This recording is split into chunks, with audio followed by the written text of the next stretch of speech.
Let's start our webinar. So I welcome you all for this webinar series where every week we're discussing different and interesting topics in gearing students back to school. Today we would be discussing student behavior management session and how to get back children back to school part 2. In the previous week, we had discussed the same topic wherein we analyzed what are the major causes to modified student behavior and what is the impact if it is not addressed in the appropriate time. And we also did see about some surface level problems and how to address it through an expert recommended solutions. So today we'll be quickly looking at the webinar wherein we'll be having a lot of interactive session. We have an expert speaker today, like I informed last week. So quickly I'll run you through the agenda. So today we would be looking at what is the important session objective that we will be covering today for this particular session. And we have a lot of new attendees this week. So we'll quickly run you through what happened last week in the webinar and what topics did we discuss. And we have a quick Q&A session with the expert where we'll be discussing in part 1 about different behavioral changes that's been displayed in the classroom, and part 2 would be more of a solution oriented Q&A where what could be the ways to improve social emotional well-being. And then we'll also be discussing a comprehensive plan to implement in your classroom to stabilize the behavior. And we have a short feedback form, and then we'll be closing the session. And it's a huge honor, and I take the privilege in introducing our expert speaker today, Ms. Asha Nyana Oliver ma'am, who's the founder and director of Beautiful Minds Astitva, where this is the Center for Holistic Development and Psychological Wellbeing.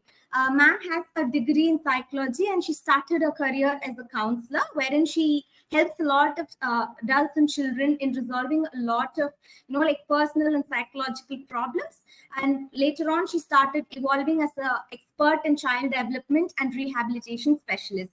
And she also has 20 years of experience in the field of rehabilitation, where she has addressed a lot of areas in special needs for children, adults.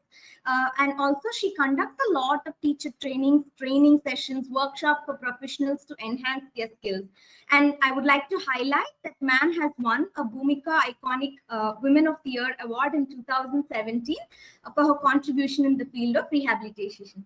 And ma'am, kindly introduce yourself to the audience, please.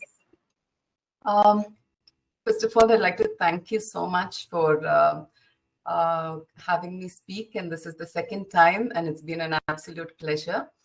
I entered the area of children because they have always been very close to my heart, and I know that children are unable to reach out for themselves, and that's why I've always wanted to be their voice.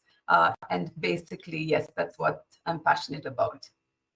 Excellent, and thank you so much for joining us today.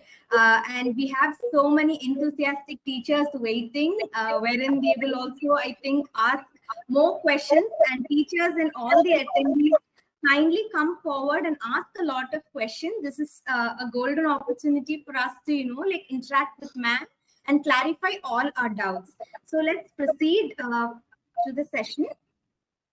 So I'll quickly cover up what are the important webinar objectives that we will be covering today. We'll try to understand what could be the different kinds of disruptive behavior, and we'll also explore the strategies to address disruptive behavior inside a classroom environment. And also we'll quickly discuss about, best practices and techniques to create a good classroom management plan, which will be very, very helpful for children to adapt to the learning environment. Quickly, I'll move on to what happened in part 1 webinar. So we discussed about what are all the behavioral changes that teachers are noticing inside the classroom after pandemic has happened. And also we also have a research. We also did see about, like what were all the behavioral changes at home that parents were also noticing. We also got a chance to discuss what are all the major causes for increased disruptive behavior in students because of the pandemic. We got a chance to talk to Sana ma'am, who's a teacher. She shared her challenges in handling a classroom, like because of the impact of pandemic, what are all the changes that she had seen in her own classroom. And then we also discussed long-term impact of like behavioral issues for students. If it is not addressed, what could be the long-term impact for them? And we also shared session handouts with the attendees about like what is the context, and then what are some of the best practices that could be adapted in their own classrooms. So these are the broad categories we discussed in part 1 webinar. Moving on, so now we'll be quickly having a question and answer session with the expert. And what we are planning is that we have curated these questions to be asked to the expert, depending on the feedback that we have received from last week. And also we will open the forum for the attendees where you could ask your queries when the forum is open. Now we'll quickly start asking ma'am the questions that we have prioritized. So part 1, we would be covering more about behavioral changes and its impact because of pandemic. What kind of behavioral changes in students are considered to be disruptive behavior? So generally, like because of pandemic, children have come back to school after a very long break, and by mistake we consider, like small behavioral issues as disruptive behavior. We tend to, like get confused. So what could be, like the different kinds of disruptive behavior according to you? Right. So I think even as adults, we know how, the pandemic suddenly hit us and how it's been so difficult for us to kind of adapt and cope to the situation.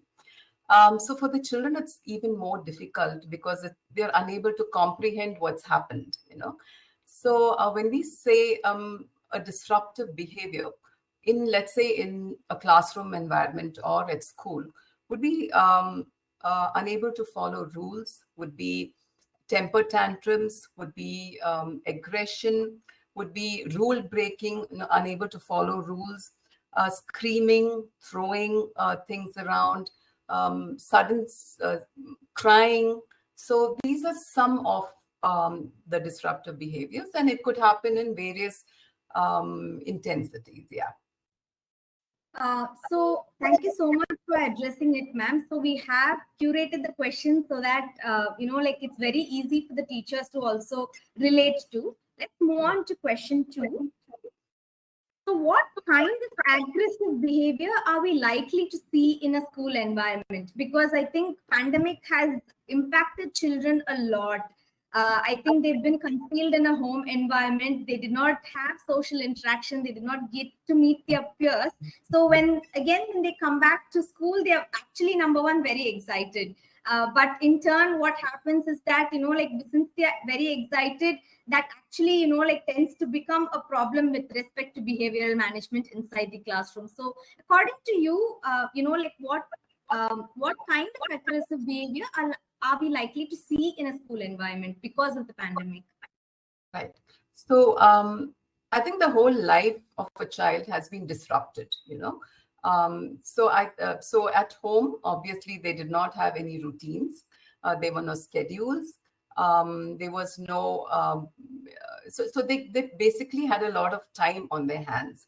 So now when you come into a school environment, it's going to be different again. There are certain expectations of how you need to kind of behave. So they could be, so the excitement you kind of mentioned could manifest in different ways, So they could be teasing, they could be bullying. The children also come with a lot of fear, into the schools. Some may not want to interact. So I think a lot that we see is aggression. It's been a lot of aggression that we've seen, bullying, teasing, unable to sit in class and focus, attention issues, interruption in class, wanting to move around a lot. I think these are some of the common kind of behavioral changes that we've used. Unable to follow the rules and regulations or comply with the rules and regulations or expectations in a school environment. Absolutely. So I think teachers would be able to relate to whatever we are discussing here. And I think how we know that these are the different kinds of aggressive behavior that we see, and what could be some of the immediate steps that can be taken by a teacher.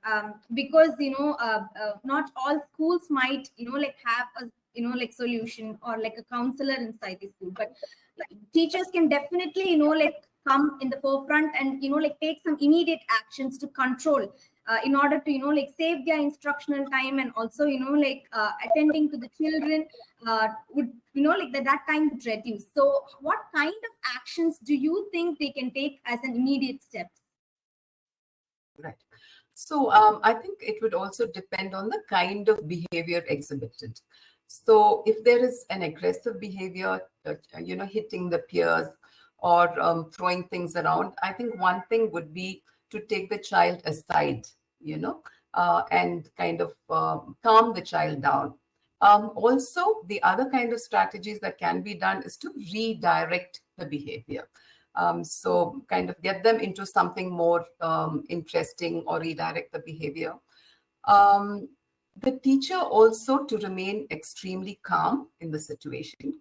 And the instruction has to be given very clear, short, and in a calming manner. So it's very important to modulate your voice, because the moment the teacher shows that she's losing her temper, or she's unable to kind of handle it, or if she's anxious, if she's stressed, that's going to further aggravate the situation. So the most important thing is for the teacher to kind of get control of herself, remain absolutely calm, and then take the child aside and try and talk to the child, or redirect the child, not to kind of focus on the child and directly in front of the others question the child. No, what are you doing? Why are you doing this? So so that would help the situation, the initial kind of stages.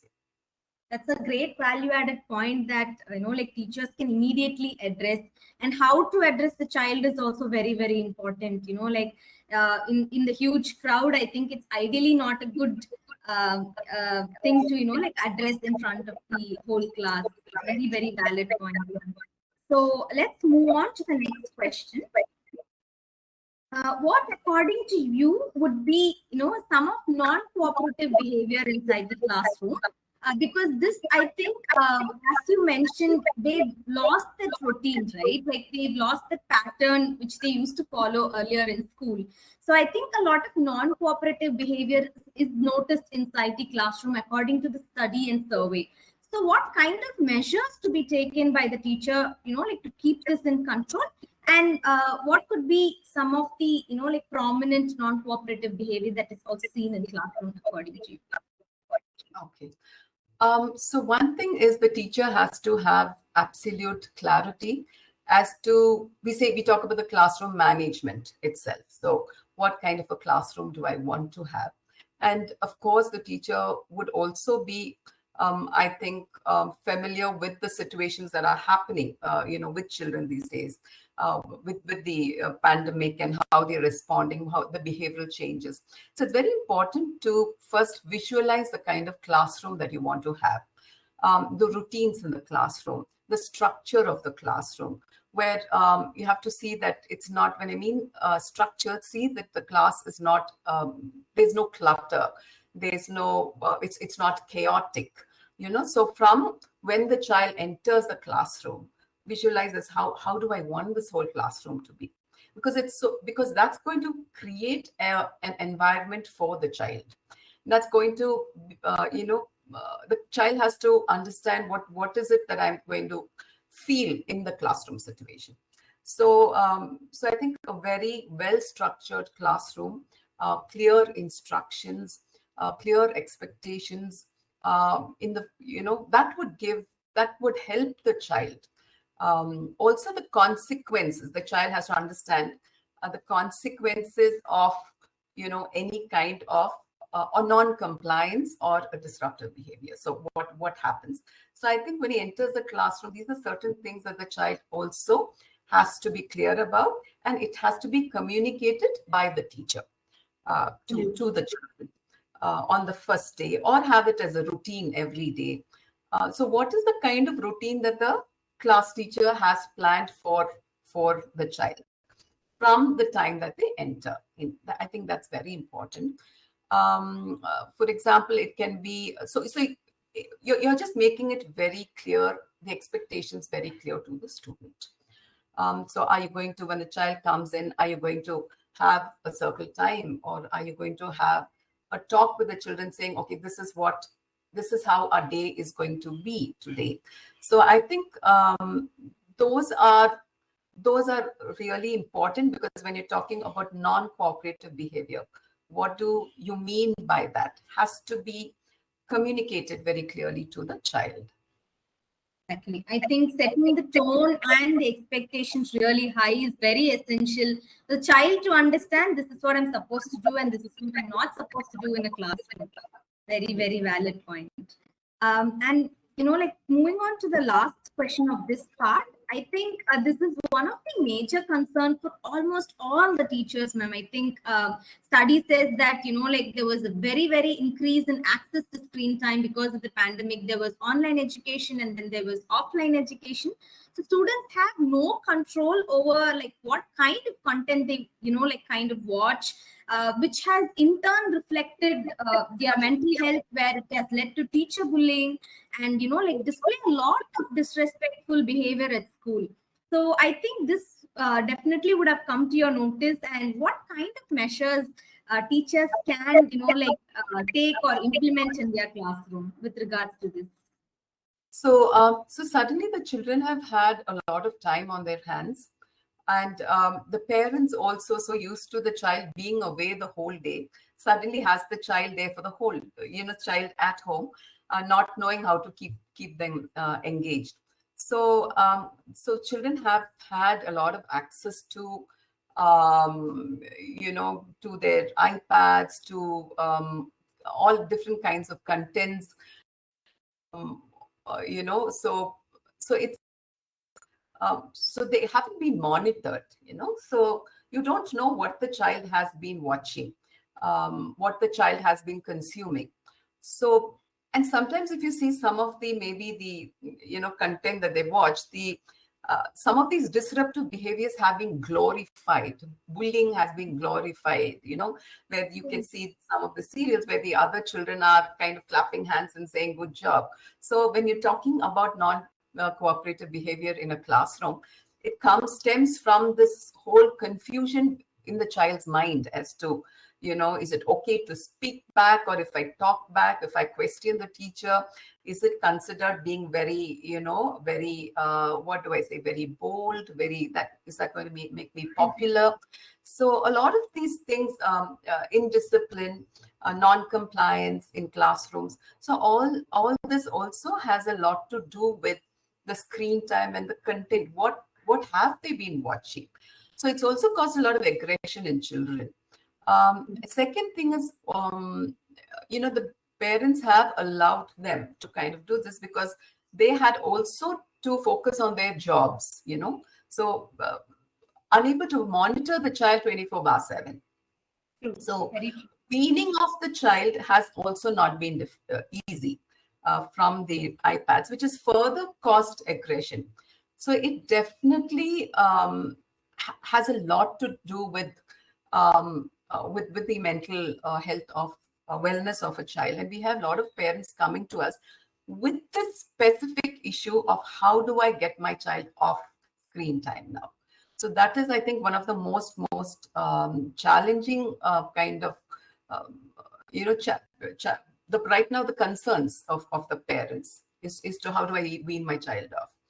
But it has impacted children's minds greatly in negative ways too. Yeah. Absolutely. I think, as you mentioned, this has become one of the very, very important concerns to address, how to reduce screen times. I think giving them, like certain kind of activities may kind of, like initially withdraw from that. And that should also be very, very engaging. Yeah, all these are very, very valid points. And thank you so much for addressing the behavior changes according to you and what you have noticed and what kind of concerns actually parents are approaching you. Thank you so much for sharing all those inputs. And now I would like to open the window for discussion. I think there are a lot of teachers who are waiting to ask you, like they also have faced challenges. So participants, kindly raise your hand so that I can allow you to ask questions to Matt. I can mute you so that you can talk. If you have any questions, kindly raise your hand so that I will be able to unmute you. You can ask your questions and doubts to Asha ma'am.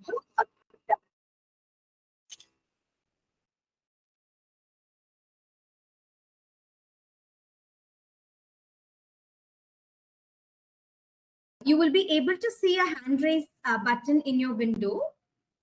So you can click that to ask questions. If you have any, like important behavioral issues that has to be addressed, you can ask it from the expert.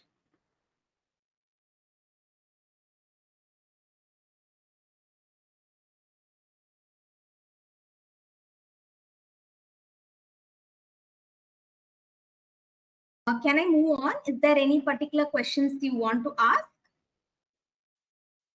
Yeah, I can see a question on the chat box by Suganta Giritar.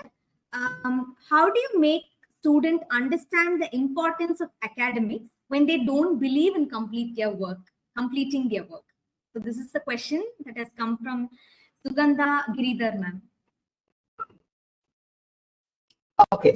I think the most important thing is to find out why does he not consider it important, or so that's very important to know. So is it because he's not interested? Is it because he has difficulty in some area? Is it the technique or the methodology used? I think that is very important. So first, to understand why.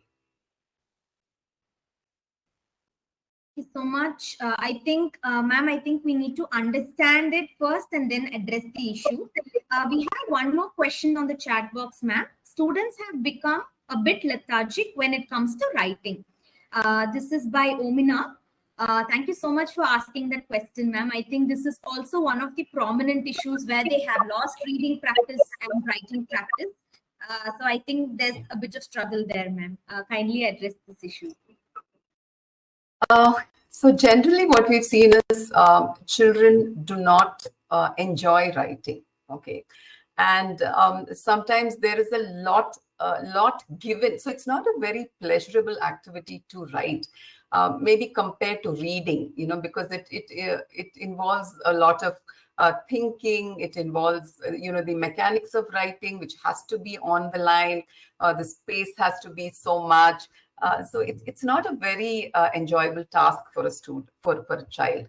So many children do not enjoy writing. So that's the first. The second thing is, so I'm made to do something that I do not enjoy. So therefore, there's a lot of pressure from the school and from home, because I've seen parents, making a child write pages and pages and pages. So which is, again, you're kind of causing even more, let's say, disinterest in the child. The other important thing is children genuinely do have difficulty in writing also. So again, I would come back to why is the child disinterested? We have an occupational therapist. So usually when a parent brings a child with that certain concern, we ask the occupational therapist to see the child, and we examine the handwriting of the child. So sometimes it could be a difficulty in the pressure. So how is the pressure when the child writes? Is it fatigue when the child writes? So is it a difficult copying, So there are different issues and concerns. So children, the grasp, how is the grasp when the child writes? So those are very genuine difficulties that the children have. And again, it goes back to understanding what the problem is, why is the child, and then find out fun solutions to make the child get interested in writing, and to avoid the child writing too much and maybe breaking down that into a few lines a day. Thank you so much for sharing that, ma'am. Is there any other question? If you are wanting to, ask, you can raise your hand once again. I'll unmute you. Else, you can even put it on the chat box so that I can read it out and ma'am can, provide a solution to it.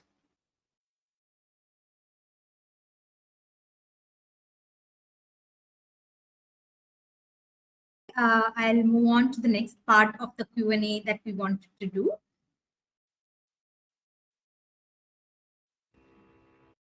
Part two of Q&A, we wanted to cover more of, solution based. So till now we were seeing there were a lot of changes. So how to address what kind of immediate actions that we need to take. And I think this doesn't change overnight. The behavioral issues doesn't change overnight, or with one set of, practice, you cannot immediately, bring back children on track, but it's a process. So what kind of ways we need to implement or to improve, the social emotional well-being of a student? So we have a couple of curated questions here. Ma'am, what kind of approach a teacher needs to take to handle a student who has gone through severe trauma due to pandemic? There might be a loss, personal loss in the family, or the child would not have able to understand what's happening around them, because there's so much news and they're, as you mentioned rightly, they're supposed to wear masks. So especially younger children are not able to even comprehend what's happening around them. So what kind of measures do you think as a teacher needs to take in such situations? So there's been a lot of study on children and the effect of, the whole pandemic on them. So they have gone through loss, like you've mentioned. They have gone through sudden changes in their lives. The children, are unable to play, which play is so important to them. The school, the school life disrupted. The fear of, of something that they don't understand. So none of us could understand. So the fear, the anxiety, suddenly saying, wash your hands, don't do this, don't do that, don't meet people. You're walking around with masks. So they've had a lot to handle anxiety. They have also been witnessing a lot of things at home, stress at home, family getting disrupted. So a lot of things at home they have also witnessed. And I think they've also absorbed the fears and stress that the family is going through. So I think it's very important. We cannot see, a classroom situation the same way as we did before. So now every child has to be given importance. Every child has to be, because you have to bond with every child, reconnect with the child, establish communication with the child, let the child, and a good support system, and let the child know that there is somebody to support the child, to understand the child when the child wants to reach out. So I think creating a nurturing, supportive environment is very important, because the child is going to spend almost the whole day, most of their lives, our lives are in schools. So I think it should be a collective responsibility. So how are we going to be there for a child? Because what they're going to experience now is going to take them for a lifetime. And so observe why the child is behaving and what is happening. Keeping in touch with the parent is very important. And if you feel that there is a pattern in the child's behavior, it's very important that you address it with a parent and maybe a professional. Thank you so much, ma'am. I see a hand raised. I think it's for the previous part, but anyways, I'm giving access. Anu Agarwal, ma'am, I'm allowing you to talk. Kindly, you'll be able to unmute yourself.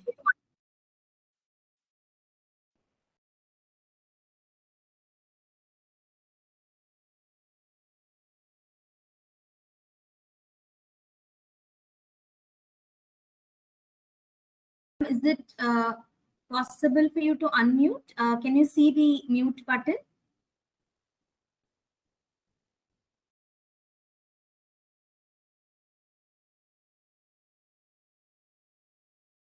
Should be able to hear now. Can you hear me, ma'am? Yes, ma'am. Go ahead, please. Yeah, ma'am, in my class, I have a student who just does not want to take the authority of the teacher. He does not want to listen to the teacher. He is aggressive to the extent that he will go and hit children in their eyes. He will hit them with his, he will kick them with his foot. And if we talk to the parents are also facing the same behavior at home, that he does not listen to the parents. How can we handle such a child?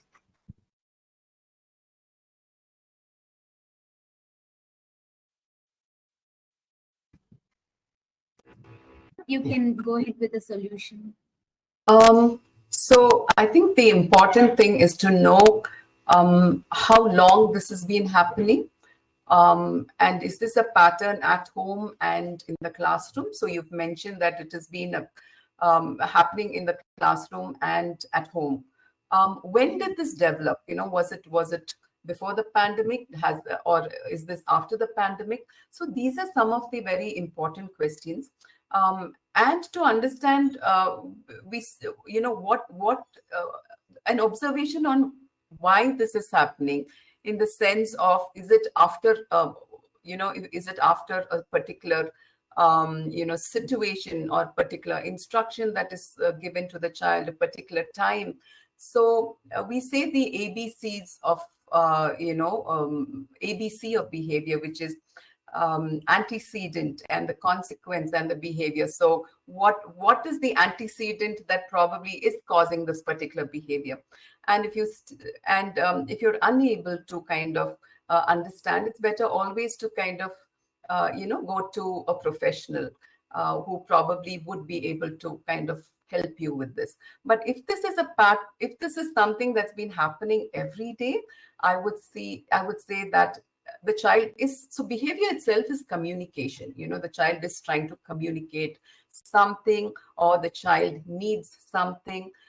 So we'll have to really probably take the child to a professional who would be able to, investigate or observe further. Okay, thank you so much, ma'am. Anu, ma'am. Moving on to our next question in improvising social emotional well-being of the student. What kind of activities can develop social skills in a student? I think we quite talked about, like concealed environment for a child as the, like caused a lot of anxiety issues, fear, etc. So how can we improve this, ma'am? So what kind of activities for us to employ so that the child can, like be proactive or participative again? So the whole, some of the other concerns that we've seen, some children have stopped playing. Some children do not want to move, interact with their peers. There are some excited. There are some who just do not want to go to school. So I think a lot of group activities, group discussions, like we have the circle time, a lot of sharing, a lot of project kind of, experiential learning or project-based things that we can do, where a group of children kind of can get together and work on a project. A buddy system, if you can even have a buddy system, that will be great.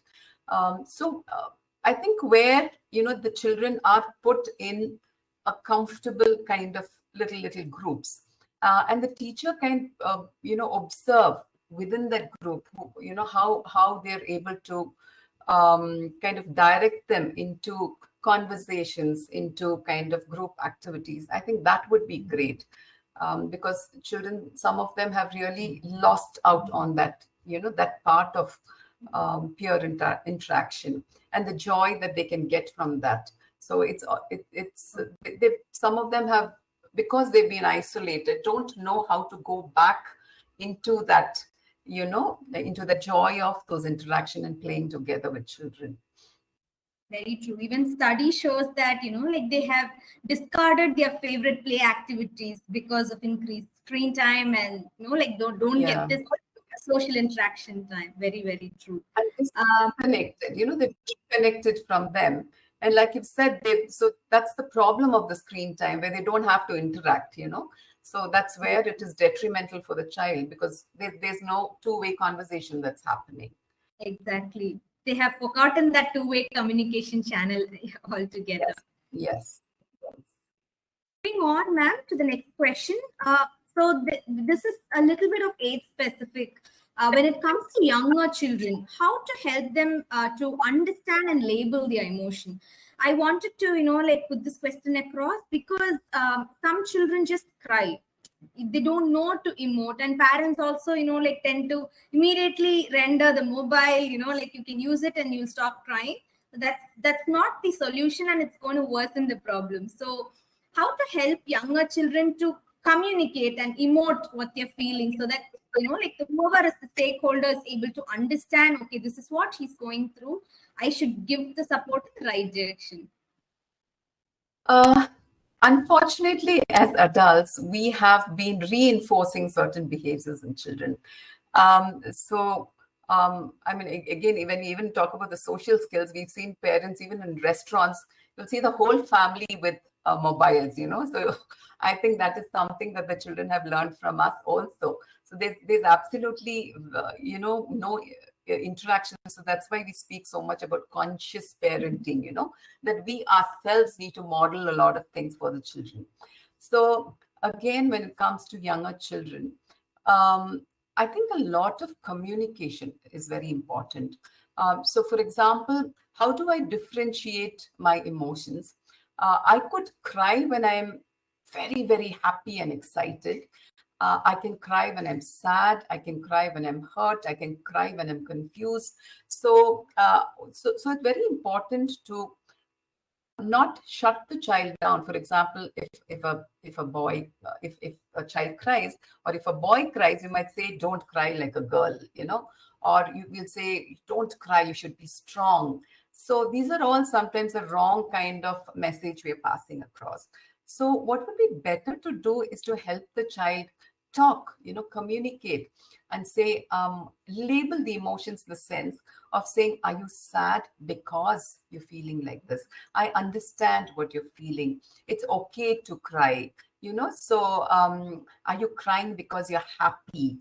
I think a lot of, to kind of help them understand their emotion, would be great at that point of time, which the parents and anywhere, even the teachers, any adult could do. And even when they are going through an emotion, to kind of talk to the child and say, oh, you know what, I'm sad because this has happened.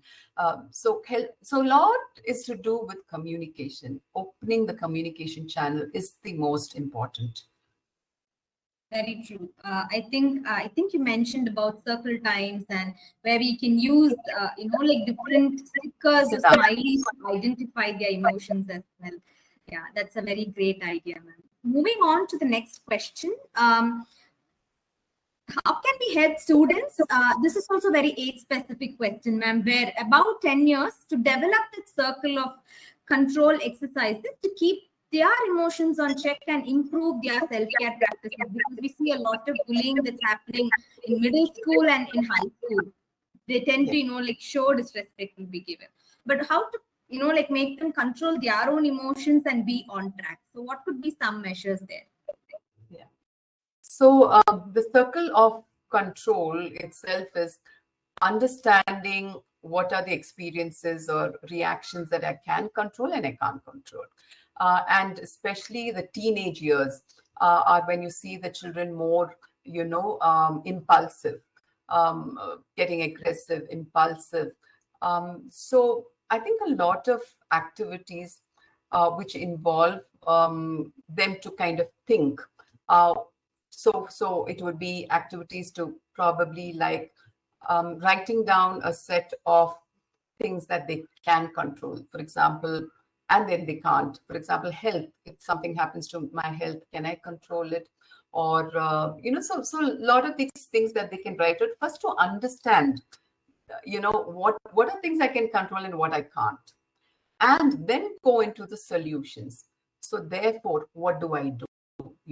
So I help them think through that whole process of the consequence, the of understanding how can I change my kind of process, the thinking process or the thought process, and to address the things that I can control and I can't control. So because they are at the age where they are curious, they want to know. You can't just tell them don't do this or do this. It cannot be instruction based. So it's more to do with helping them to think along with you. I think that is very important. True, ma'am. I think practicing, making them to practice the habit of think aloud is very, very important to build that confidence, and that itself, I think, is an exercise to see where we are coming from. Yeah, very, very true. And the last question of this part would be, I think this is a very, very important question. What kind of practices teachers should develop to exhibit good modeling inside the classroom? I think post-pandemic, every teacher needs this. So I think this will be very, very valuable to hear from you. So again, I'm talking about what kind of an environment do I want in my classroom, which is very important. I would so like I was kind of chatting about before. I think the mental well-being of the teacher is very important, because especially in this scenario where even the teachers have gone through so much. They have with their personal kind of issues, coping with the personal stress factors or things that have been happening, and this whole change back and forth. So they are stressed too, and it's not been easy for them. And with the curriculum and the expectations of the school, so it's not been easy for them at all.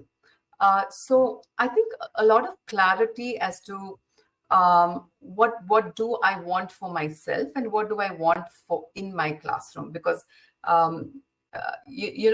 it's something that they have to do together. So creating good routines is very important. Creating a nurturing environment is important.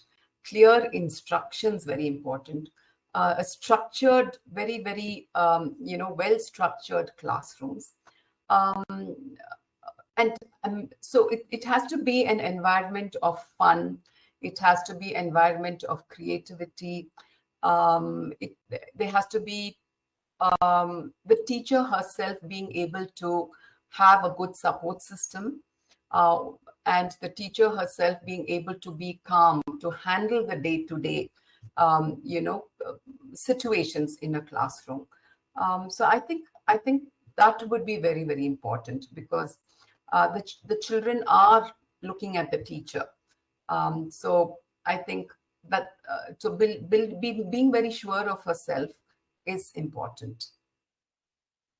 I think having a good checklist before, even starting off the class, what the teacher is supposed to do would really, really help the teacher to be on track herself. Yeah.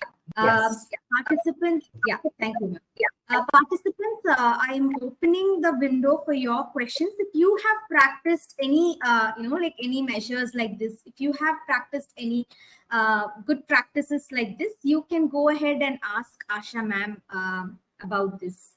I'll unmute you if you raise your hand, and you can also drop your questions on the chat box.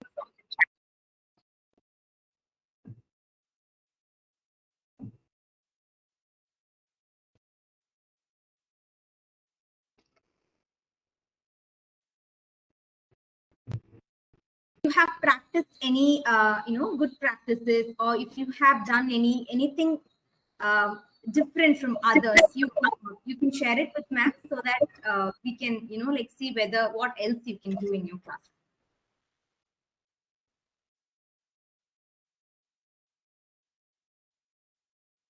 Take a couple of minutes there for me to see if there are any questions. Else we can move ahead.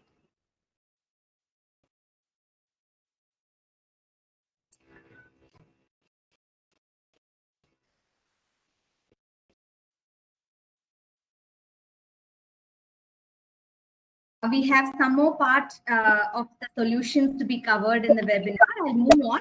Kindly, if you feel if there are anything that has to be, heard from ma'am, you can always post it on the chat box. We will read it out and, we can find solutions for it. I'll move on. So as I said, the second important objective that we are going to see today is, I think ma'am actually spoke so much about structured classroom, practicing routines and, rules and regulations inside the classroom.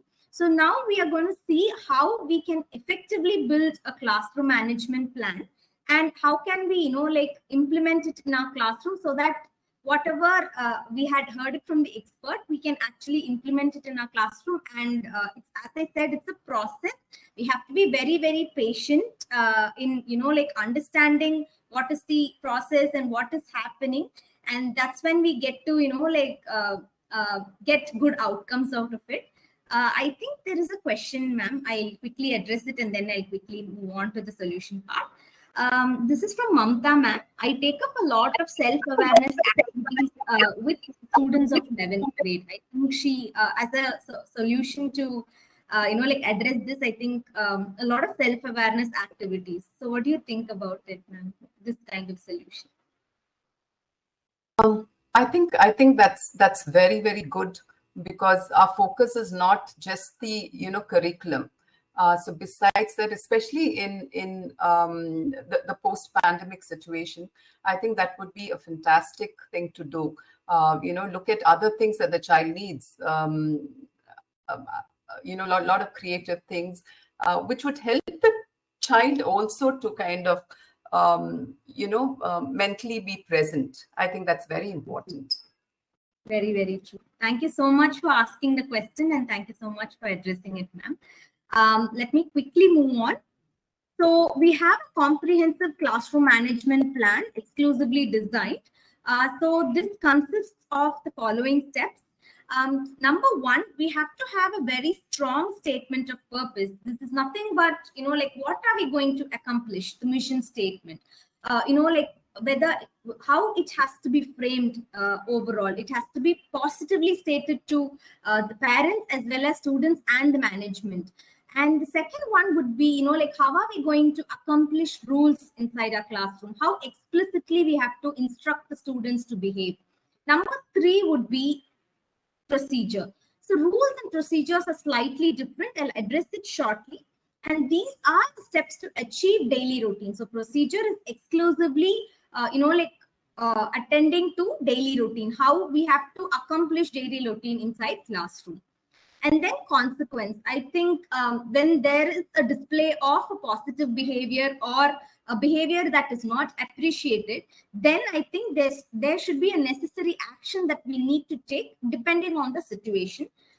And the fifth one would be crisis plan. I think this is very, very essential right now because children have been put away from school for like 2 years and they are returning back to school. So crisis plan is very, very important. And the last part would be the compilation of all these five, important elements that we have put here, how to build a strong action plan. So we design everything, but I think everything becomes effective when we take, necessary steps in action. And when it has to be taken, what kind of action it has to be taken is very, very important in addressing it in the right way. Let's see one by one. So first one would be statement of purpose. So I think I explained statement of purpose. This is actually the mission statement. What do we want to accomplish? So in these past couple of months, you would have noticed different kinds of behavior display inside your classroom. In order to achieve an ideal classroom, what kind of mission statement you want inside your classroom? So that has to be, taught to the students, as well as, how effectively you can design. So you need to be very, very focused. So your statement of purpose should be very clear. It needs to be very, very clear, and it also has to pertain student desire. So it is not about you. It's about the, collective action that we are going to take. What do my students believe in? What kind of values they believe in? So pertaining to that, we have to design statement of purpose. It has to be very direct. So don't write paragraphs about statement of purpose. So it can be very limited to certain number of bulleted points so that they understand this is what I'm supposed to do. And if we are addressing for younger children, we can include a lot of pictures for them to understand it very easily. Definitely, it has to be positively stated, and then it has to be very clearly stated. So avoiding a lot of strong jargons, or like avoiding a lot of adjectives in the statement would really help the children to understand statement of purpose. So likewise, I have displayed a couple of pictures for your understanding how a statement of purpose inside a classroom will look like. So I have displayed different kinds of statement of purpose here. So all these are actually attached in the handout, and I will actually give away the handout once the session is done. So the second step would be, like accomplishing rules, designing rules. So how can we design effective rules? So these are very, very important. So when we go inside a classroom without a strong expectation from the students, and then there you cannot expect the children to be in the best behavior. So ideally, we need to set the tone, we need to set expectation, and we need to allow students to monitor their own behavior. Actually, rules regularly help you to, like make children realize what are they doing. So that's how rules help. And it also reminds them, it motivates the students to behave as expected by the teacher. And we have a couple of classroom rules that you can use in your classroom. If you see this left picture, where we included a lot of pictures where children with young age can easily understand and connect with, so they know what are the rules. And one kind request is that you need to positively reinforce the rules. Please don't use don't in the rule statement. So we kind of need to reinforce it very, very positively. And we have a couple of examples and non-examples with guidelines, how to, like create that expected behavior, how we need to use positive reinforcement, and how you need to use specific terminologies. If you see, like avoid using jargons even here, and make it measurable. If I do this, if I follow this, what would I get? So children are very excited when it comes to rewards. So what kind of reward can I, like maintain? So especially for this rules procedure, we have trackers which I have included in the handout, and you can refer to it. How can you build your own rule, like tracker, and how to address it? Moving on, we'll be looking at the procedure. As I mentioned while I was talking about rules and procedure in the 6-step process, procedures are slightly different from rules, because procedures are something, like it's a daily routine pattern. Like for example, if the student wants to, like come inside the classroom, what kind of procedure you have? If the student wants to, like break for lunch, what kind of procedure? So immediately the child cannot get up and run away from the classroom once he hears the bell sound. So what kind of effective procedure are we, like trying to employ, so that it is very, very useful for the child to come back to that routine? So especially procedures are followed during transition times. So when they go to another class for attending a special class or something, when you want to, like break them for lunch, especially bathroom breaks, what kind of practices they need to adapt, so that they know what they're doing and they also fit into that pattern. So here we have attached sample classroom procedures, where you can see how they need to enter the classroom, what kind of procedure they need to, like follow for a bathroom break, even for forming a line to go to the assembly, asking for help. So there are a lot of procedures that you could build. So our personal advice is, like when you start off with procedures, go one by one, and maintain that, like pace of introducing procedures even to children. So in one shot, if we introduce all the procedures, I think it would be very, very confusing for the child. So maintaining that pace of introducing procedures is also very, very important. Moving on to the next one, I think it's a very important topic to discuss, the consequences. As I mentioned, there are two types of consequences. One is positive. When the child displays positive behavior, you can reward them. That comes under positive behavior, where, like there are three types of positive consequences which we could address. One is free and frequent. So this, like employs that economic token system, where, like it's very, very in a regular basis, it can happen. So when you are taking class, when you're delivering an instruction, at that time, if you see a gesture that the child is very patient, he's raising his hand to, like ask a question to you, definitely it has to be appreciated. It has to be rewarded in the initial days. So the child believes that, okay, I've been taught something, I'm implementing it, and my teacher is actually recognizing it. So this cycle is very, very important when you are actually focusing on positive consequences. And intermittent is something that like it needs a lot of teacher effort, because when we are focused and when we are consistently monitoring the positive gesture, you can actually give them an extra recess time, or you can give them extra play time, project time. So it has to be consistently the child is displaying a positive behavior. Then at that time you can like hand over rewards like that. When it comes to long term, actually the child is very well behaved for one particular quarter, like 2-3 months together, and you've been consistently observing. Then you can have like happy notes written back home. You can call the parent and inform that, not only for complaining, you can call the parent and inform that the child is actually consistently exhibiting positive behavior. And next comes the negative behavior. For negative behavior, what kind of consequences we can think through and give. So I would like to ask Asha ma'am to like address this negative consequences part, because it will be very, very best if she addresses it. Go ahead, ma'am. So, like you've been saying, we've not mentioned punishment anyway. So we are talking about consequences. Now, what is the difference between consequence and punishment? So punishment is more reactive, So we don't, so there's no more, we don't call these punishments anymore. So they were punishments, corporal punishments and things like that before, but we now look at things very differently and see what's effective. Punishments, according to the study, have not helped children to change their behaviors. Somewhere there has been a lot of, other kind of negativity that is, that the child has kind of had. So when you're talking about consequence, it is a process.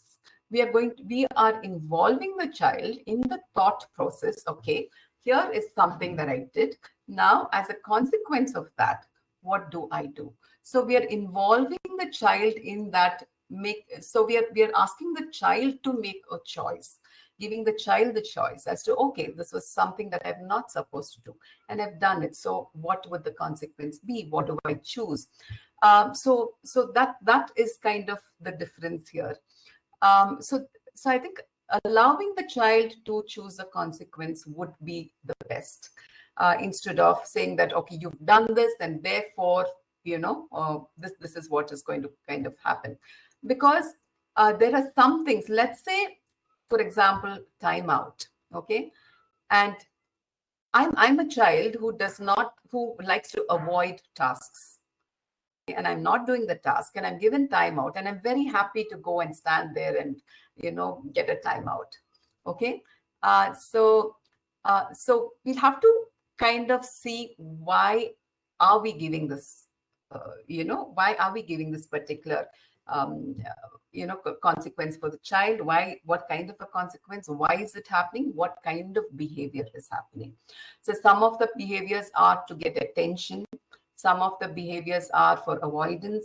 Some of the behaviors are for, let's say, to just gain control, to gain control. Some of the behaviors are because I don't know.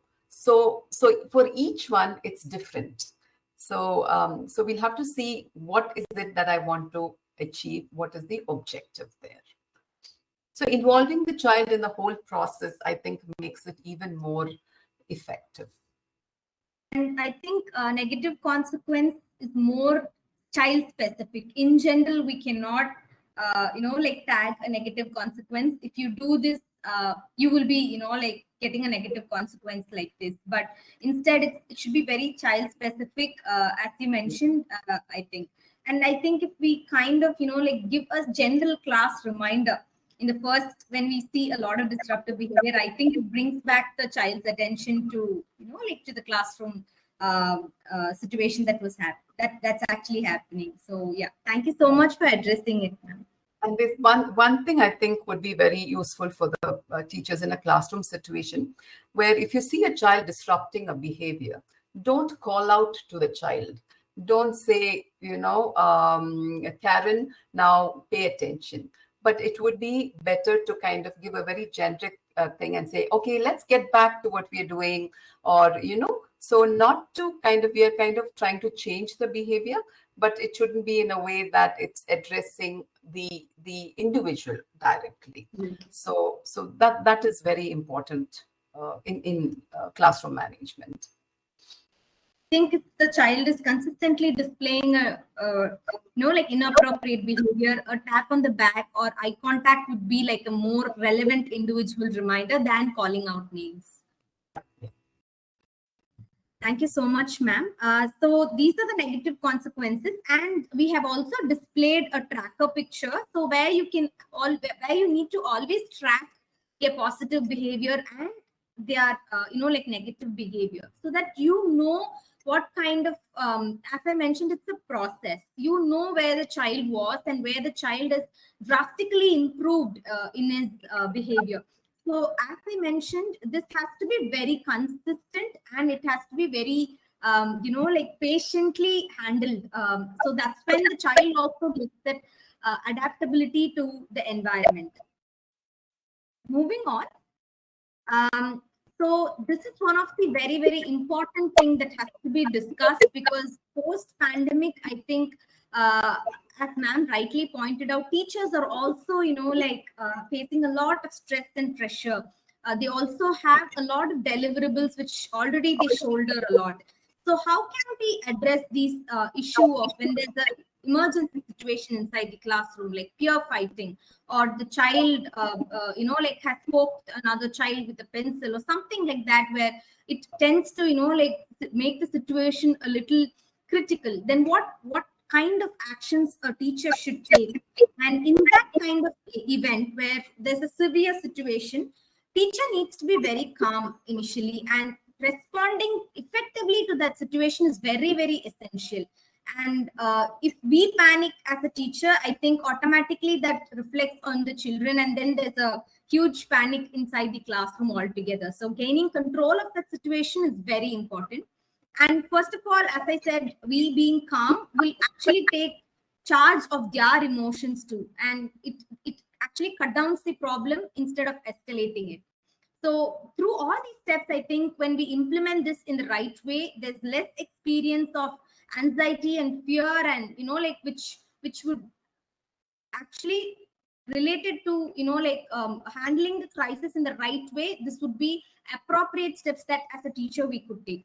And addressing it in the classroom is again very important. What if it happens if you're not present in the classroom? Ideally that's not suggested, but unfortunately if you're not present in the classroom, then students also need to know what are the crisis procedure.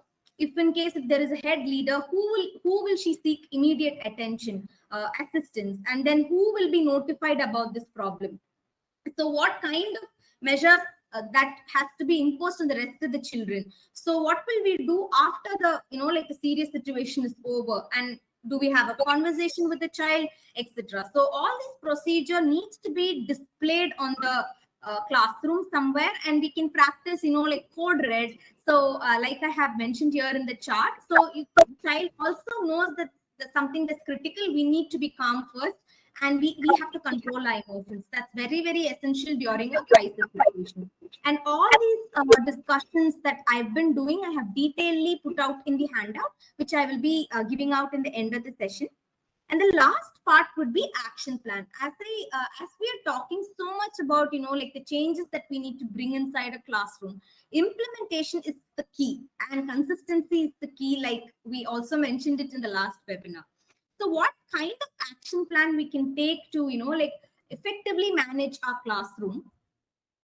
First, we need to develop a toolkit. Toolkit is nothing but what kind of rules, procedures, and trackers that you need to implement in your classroom, because why this is not a uniform pattern. because each classroom is different. We have to be very, very like consistent with the rigor that we place for the child. We have to be very careful about like what kind of rules we are practicing inside your classroom, depending on the age as well.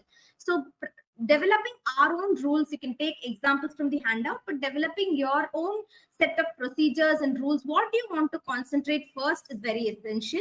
And please make sure that you have a lot of positive reinforcement, like we discussed in the rules part. And I think this is the very essential part of, like when you make action plan, definitely putting it up on the wall doesn't make any sense, or it will not drive the outcome that you wanted to. So communicating it to the students and teaching the plan one by one, as I mentioned, will not put everything on the plate and like teach it on one day, but slowly transitioning in out, and gradually releasing that responsibility to the students itself. Like like a student can be appointed to track certain things, so like submission of assignments, etc. So teaching the plan and making them also accountable is very, very important inside a classroom. And sharing the plan with the students, likewise sharing the same plan with parents as well as teachers, to be in the same page. Why I'm mentioning is because especially in middle school and high school, teachers actually like have subject teachers come for a different subject. So one particular classroom teacher cannot like completely implement this. So it needs collective support, it needs collective effort. So communicating to all the stakeholders who are responsible for that particular class is very essential. And reviewing the plan with the students, so every quarter make sure that you are having a checkpoint where you're reviewing the plan, whether the rules are working out, whether the classroom discipline is well maintained, what else has to be added newly. So likewise, you can review the plan and reward the students accordingly. So we have come to the end of like how to build a comprehensive plan. And I also have a small routine for to follow at home. So I think parents are also a very important stakeholder. So be making the child to be in the same page, it's very, very essential that parents are informed that something like this is happening inside the classroom. So in order to build that routine and habit for the child, actually teachers can like note it down in the diary that like these are the preschool routines that the child needs to practice depending on the age. For example, like taking their books and packing it according to the timetable the previous night itself, so there's a lot of like confusion that's avoided in the classroom the next day. Likewise, there are multiple examples of like what could be like very well pertain to your own classroom, like like bringing proper books to school, like well dressed, like properly iron uniforms, etc., etc. It's according to you, what you think is right, you can actually include.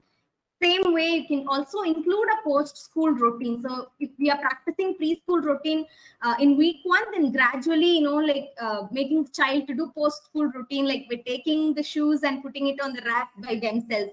So also parents need to, like track this and reward the child for doing all these gestures, because they have lost this pattern.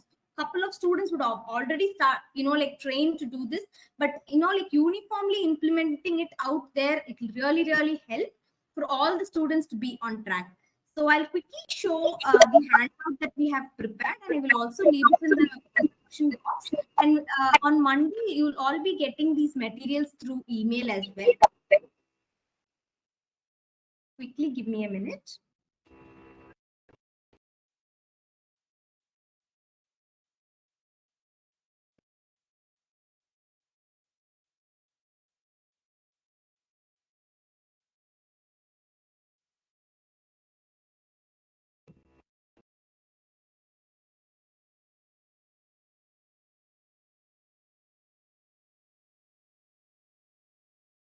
I hope you can see my screen.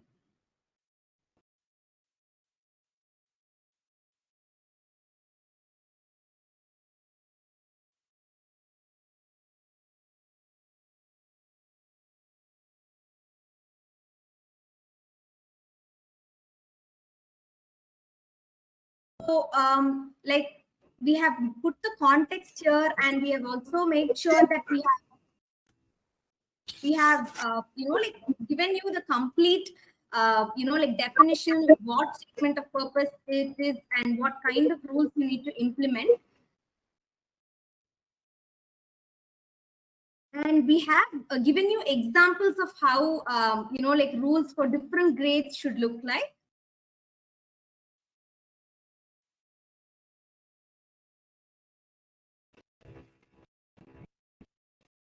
So we have also put how a procedure should look like. So for example, if a morning routine is practiced, we have mentioned differently for elementary school and middle school and high school. We have kept it different. So what kind of morning routine you can practice in the initial days, and you can always tweak in and make edits in this, and actually reform it according to your classroom.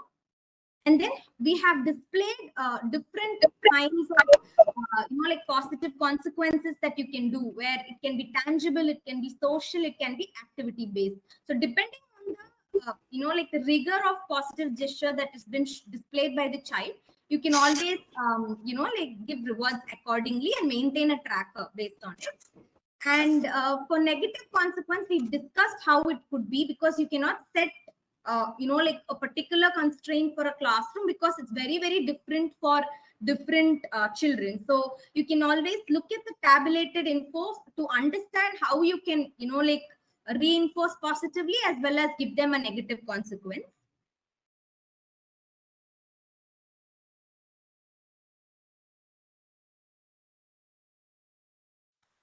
We have also noted where you can look at different kind of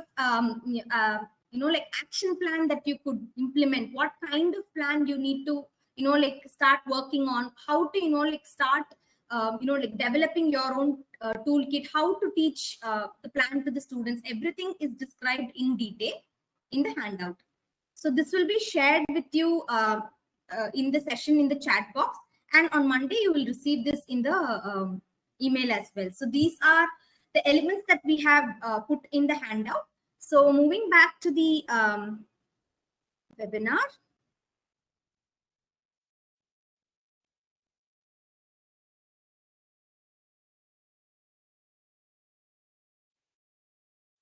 So we also have other programs at Vartana where we kind of developed this during the pandemic unlock version, where we are helping the school in providing students grade wise materials, which is remedial mostly.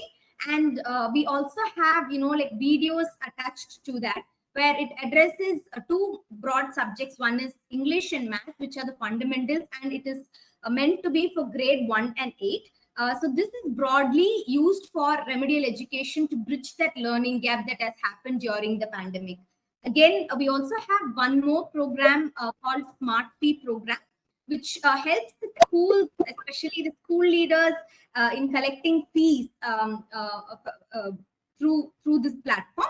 And it would happen on a monthly basis throughout the year, and we don't charge any interest for it. And if you want to know more about these programs, you can always reach out to us. We'll leave the email ID and contact number shortly.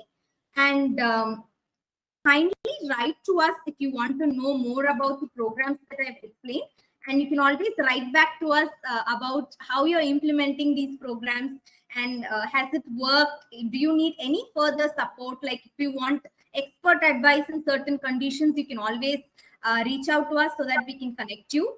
It was so nice to stay connected with all of you here today in the webinar. Thank you so much.